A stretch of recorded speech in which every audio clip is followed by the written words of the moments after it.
The Tale of Peter Rabbit by Beatrix Potter.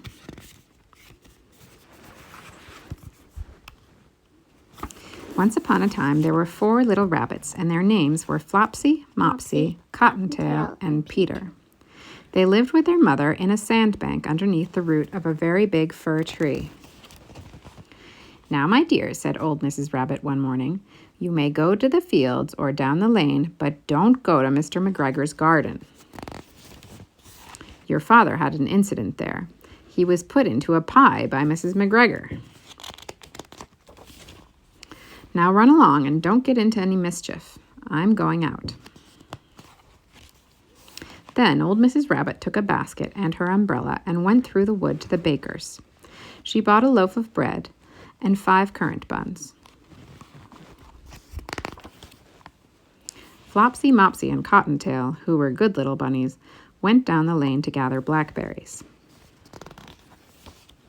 But Peter, who was very naughty, ran straight away to Mr. McGregor's garden and squeezed under the gate.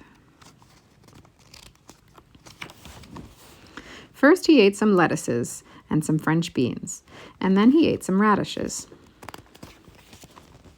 And then, feeling rather sick, he went to look for some parsley. But round the edge of a cucumber frame, whom should he meet but Mr. McGregor?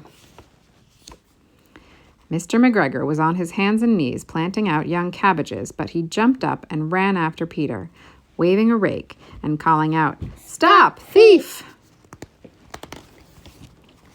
Peter was most dreadfully frightened.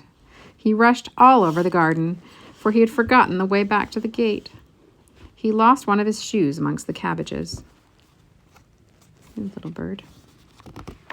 The other amongst the potatoes. And the other shoe amongst the potatoes. After losing them, he ran on 4 legs and went faster, so that I think he might have gotten away altogether, if he had not unfortunately run into a gooseberry net and got caught by the large buttons on his jacket. It was a blue jacket with brass buttons, quite new. Peter gave himself up for lost and shed big tears. But his sobs were overheard by some friendly sparrows, who flew to him in great excitement and implored him to exert himself. Tweet, tweet, tweet, tweet. Mr. McGregor came up with a sieve, which he intended to pop upon the top of Peter, but Peter wriggled out just in time, leaving his jacket behind him, and rushed into the tool shed and jumped into a can.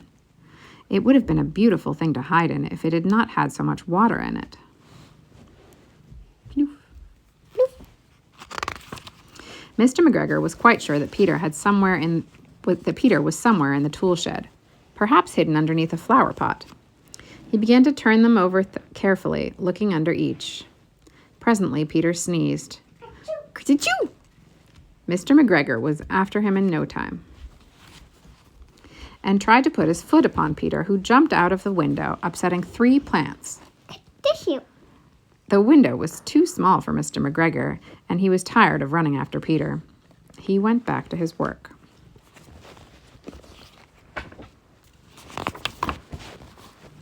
Peter sat down to rest. He was out of breath and trembling with fright.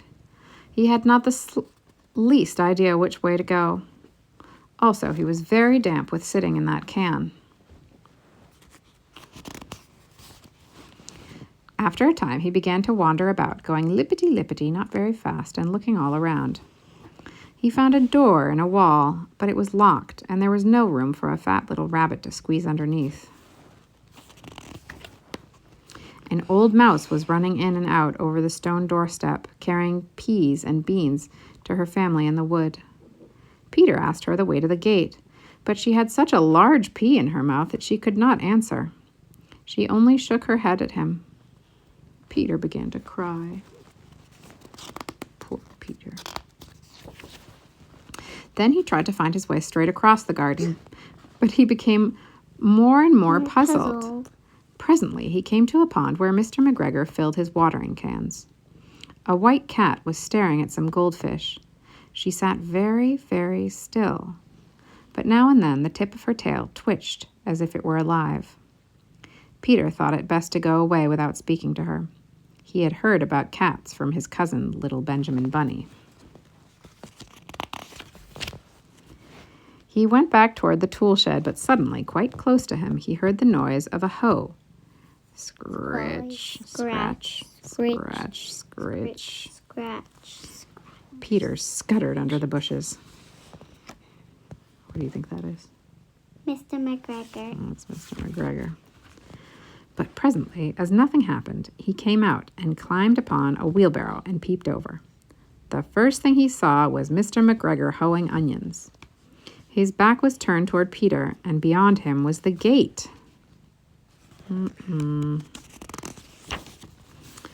Peter got down very quietly off the wheelbarrow and started running as fast as he could go, along a straight walk behind some black currant bushes.